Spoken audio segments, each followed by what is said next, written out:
Ternyata bukan perjanjian Anies dengan Sandiaga Uno, tetapi tampaknya perjanjian Anies Sandiaga Uno kepada pihak-pihak pendukung-pendukung yang memberikan bantuan atau sumbangan ketika Pilkada 2017. Anies yang menaikkan perjanjian, Sandi sebagai penjamin.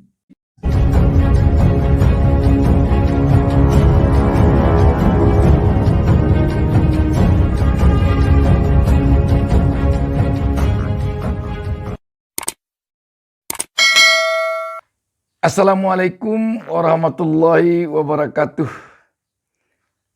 Kita berjumpa lagi pada kesempatan ini. Saya Bustami Narda tak lupa mendoakan kepada Allah Subhanahu wa taala, Tuhan Yang Maha Esa. Semoga seluruh pemirsa selalu dilindungi Allah Subhanahu wa taala dan semoga kita semuanya diberikan keberkahan hidup oleh Allah Subhanahu wa taala, Tuhan Yang Maha Esa. Sahabat BN, Anies Baswedan akhirnya angkat bicara tentang perjanjian utang piutang antara Anies dan Sandiaga Uno yang telah begitu menggebu ke permukaan semenjak beberapa waktu terakhir ini. Dan malah ada yang sanggup membayar lunas utang Anies yang disebut-sebut 50 miliar kepada Sandi itu, kalau benar-benar ada utang itu. Tapi selama ini kita melihat perjanjian itu selalu dalam kondisi kabur. Tidak ada kepastian. Dan sekarang kita dapat informasi dari tangan pertama dari Anies Baswedan.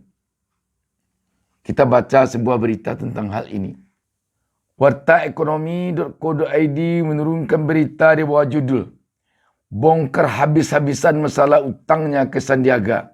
Anies Baswedan buka suara, .2. Itu bukan pinjaman." Berita ini hari Sabtu 11 Februari 2023. Pukul 00:10 WIB tadi malam. Warta Ekonomi Jakarta. Anies Baswedan akhirnya turun tangan menanggapi masalah utang piutangnya dengan Sandiaga Uno di Pilkada DKI Anies Baswedan akhirnya turun tangan menanggapi masalah utang piutangnya dengan Sandiaga Uno di Pilkada DKI Jakarta 2017. Mantan Menteri Pendidikan itu membeberkan isi perjanjian utang piutang dengan politikus tersebut yang disebut-sebut senilai 50 miliar. Menurut Anies, pada masa kampanye itu banyak sekali sumbangan yang sumbernya ada yang diketahui maupun tidak diketahui. Kemudian ada pinjaman sebenarnya bukan pinjaman, dukungan yang pemberi dukungan meminta dicatat sebagai hutang. Jadi dukungan yang diminta dicatat sebagai hutang, ujar dia dikutip dari YouTube Mary Riana. Dalam perjanjian itu, Anies mengatakan disebutkan bila dirinya dan Sandiaga Uno menang di Pilgub DKI 2017, maka pemberian uang itu dicatat sebagai dukungan. Bila Anies Sandi tidak berhasil dalam Pilgub DKI 2017, kata Anies, maka uang itu menjadi hutang yang harus dikembalikan. Jadi itu kan dukungan. Nah, siapa penjamin? Yang menjamin Pak Sandi. Jadi uangnya bukan dari Pak Sandi. Ada pihak ketiga yang mendukung tuturnya. Jadi jelas di sini bahwa bukan uang Pak Sandi yang dipinjam oleh Anies. tetapi uang sumbangan dari masyarakat atau dari pendukung yang penjaminnya sandi. Ini baru duduk persoalannya ini. Kita lanjutkan bacanya. Kemudian kesepakatan itu tertuang dalam surat pernyataan yang ditandatangani Anies Baswedan. Di dalam surat itu disampaikan apabila pilkada kalah, maka saya berjanji, saya dan Pak Sandiaga Uno berjanji mengembalikan. Apabila kami menang pilkada, maka ini dinyatakan sebagai bukan utang. Jadi itulah yang terjadi. Makanya begitu pilkada selesai, menang selesai, ujar Anies.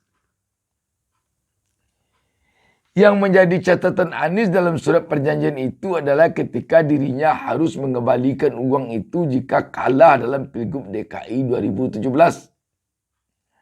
Anies mengatakan jika saat itu dirinya dan Sandi kalah maka akan berada di luar pemerintahan. Maka cara untuk mengembalikan uang itu adalah dengan berbisnis. Dan itu sah. Saya menang, saya masuk pemerintahan. Saya tidak cari uang di pemerintahan untuk membayar itu. Kalau tidak, saya harus ngumpulin uang bayar utang. Bukannya ini yang menjebak kita selama ini. Itu mindset baru, papar Anies. Anies mengaku masih menyimpan dokumen tersebut dan boleh saja siapapun yang ingin melihatnya. Karena tidak ada sesuatu yang luar biasa. Tidak ada sebuah utang yang hari ini harus dilunasi. Menjadi aneh ketika kita bicara soal utang yang belum selesai. Ujar Anies Baswedan.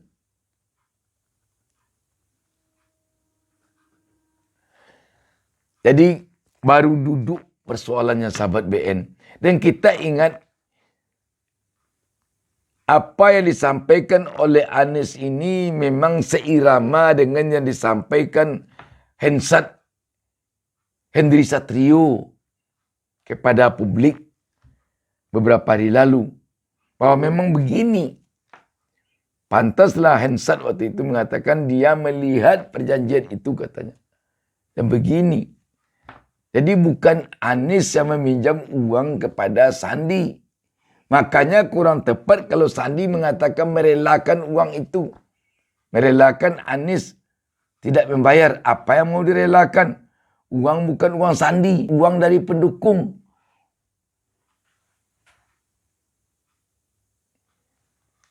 Kalau kalah nanti, bayarlah utang itu. Jadikan itu utang. Kalau menang, ya selesai. Ternyata Anies Sandi menang. Maka selesai. Memang ini model baru. Dari apa-apa yang terjadi pada perjanjian-perjanjian politik utang piutang ini setiap pilkada selama ini. Selama ini yang lazim janjinya kalau kalah tak dibayar. Kalau menang dibayar. Tampaknya di sini Anies tidak mau dengan pola perjanjian lama itu. Dia mau membalik mindset tersebut. Kalau kalah baru dia bayar. Kalau menang selesai. Kenapa harus ini perjanjian dia buat? Sebab tampaknya Anies tidak mau nanti kalau menang dia dikatakan dibayar. Dampaknya nanti kepada proyek-proyek. Seperti yang kita dengar selama ini, kalau sepasang pilkada menang, apakah dia gubernur, bupati, wali kota, itu yang memberi uang atau sebagai sponsor di saat pilkada, dia seperti mau menyusu. Dia seperti mau mengambil proyek yang ada di daerah tersebut dengan alasan untuk membayar utang oleh peserta pilkada ini, oleh kepala daerah ini selama kampanye dulu. Itulah yang namanya korupsi. Kalaupun tidak proyek diberikan kepadanya, uangnya dikembalikan. Kalau kepala daerah dan wakil kepala daerah mengembalikan uang dengan cara apa? Pastilah dengan cara mengambil uang negara. Mana uang dapat selain itu oleh kepala daerah? Kerana dia sibuk mengurus daerahnya. Makanya Anies ingin membalik itu. Kalau sempat dia kalah, dia akan mencarikan uang dengan cara berbisnis. Sebab dia berada di luar pemerintahan. Tidak akan mungkin dia korupsi kerana dia ada di dalam pemerintahan. Tetapi kalau dia menang, jangan coba-coba ngambil proyek dengan alasan utang dulu. Jangan coba-coba minta uang dengan alasan pembayar utang dulu. Utang selesai. Ini pola yang bagus untuk menghindari pengelola negara, pengurus negara, baik gubernur, bupati, wali kota, maupun presiden sekalipun, ataupun pejabat-pejabat pemerintahnya lain. Termasuk juga mungkin anggota DPR. Sehingga tidak ada alasan untuk korupsi guna melunasi utang. Apalagi untuk mengambil untung pula dari utang itu. Misalkan utang 50 miliar. Di samping harus melunasi utang 50 miliar, harus dapat uang 100 miliar sehingga 50 untuk kita modal untuk melanjutkan ke periode kedua. Ini yang berbahaya. Anies tidak mau demikian. Sehingga selama 5 tahun Anies menjadi gubernur, tidak ada kita dengar sponsor-sponsor yang mendesak-desak Anies agar dia ngambil proyek ini, agar dia ngambil proyek ini. Tidak ada. Karena kalaupun dulu dia memberi uang, menyumbang untuk logistik misalnya, dan lain sejenisnya, tidak bisa dengan alasan itu dia ngambil proyek, minta proyek. Tidak bisa dengan alasan itu dia nagih utang. Sebab janjinya terbalik dari janji yang biasa, yang lazim dilakukan selama ini. Kalau kalah baru dia bayar. Kalau menang dia tidak bayar. Ini. Dan ini mungkin perlu diterapkan kepada para peserta pilkada, para peserta pilpres, para peserta caleg, calon legislatif. Jangan janjikan kalau menang nanti saya bayar, kalau kalah ya kita sama rugi. Tidak begitu. Sebab dampaknya nanti ke proyek, dampaknya nanti ke uang negara. Sahabat BN, terbukti di DKI Jakarta ini, dan itu banyak diperbincangkan oleh publik, oleh masyarakat. Apa terbuktinya? Ternyata uang negara ini baik APBN maupun APBD. Kalau benar-benar uang itu untuk pembangunan daerah, untuk pembangunan negara, untuk kepentingan masyarakat, memang rakyat jadinya sejahtera. Contohnya DKI. Kalau kepala daerahnya, gubernurnya dulu mau menyunat uang APBN, mau mengkorup uang APBD, tidak akan bisa itu rakyat DKI Jakarta menikmati naik angkot gratis seperti yang sekarang dialami oleh rakyat DKI Jakarta.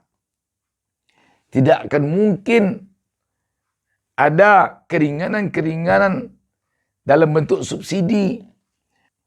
Apakah dalam bentuk subsidi air bersih, Apakah dalam bentuk subsidi pajak, PBB, dan yang lain-lainnya. Itu semuanya uang rakyat yang ada dalam PPD. Kalau uang itu sudah dikorup, apakah untuk pembayar utang atau untuk kepentingan pribadi, tidak bisa lagi itu. Jadi ini contoh banyak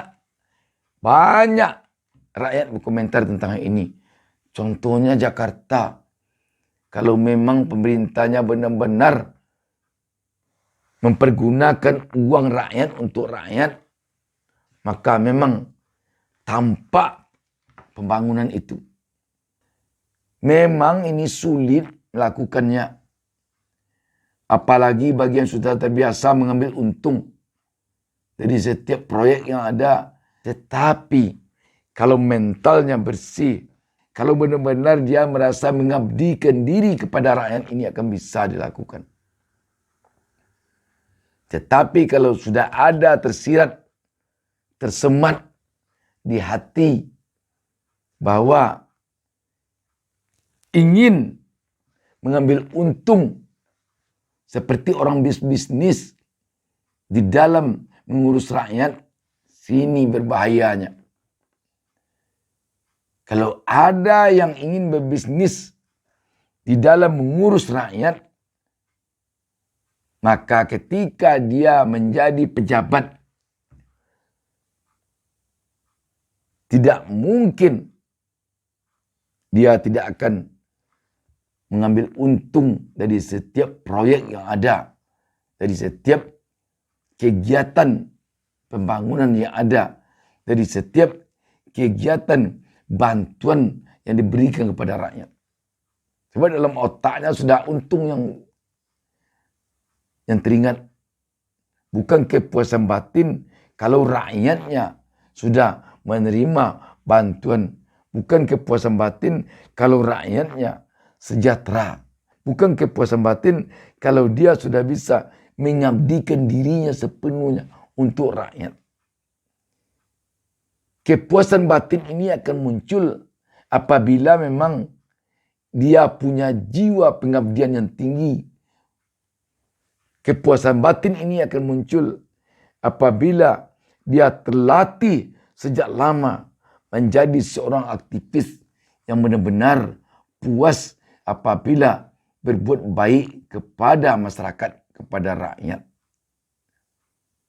Tidak ada di sana tersemat keinginan untuk memikirkan laba rugi. Jadi sudah duduk persoalannya, kita yakin ini sudah tuntas dan tidak ada lagi yang harus dibicarakan sepanjang masalah perjanjian Anies dan Sandiaga Uno yang selama ini mengapung ke permukaan. Ternyata bukan perjanjian Anies dengan Sandiaga Uno, tetapi tampaknya perjanjian Anies Sandiaga Uno kepada pihak-pihak pendukung-pendukung yang memberikan bantuan atau sumbangan ketika Pilkada 2017. Anies yang menaikkan perjanjian, Sandi sebagai penjamin. Itu saja. Wassalamualaikum warahmatullahi wabarakatuh. Jangan lupa subscribe. Jangan lupa subscribe. Jangan lupa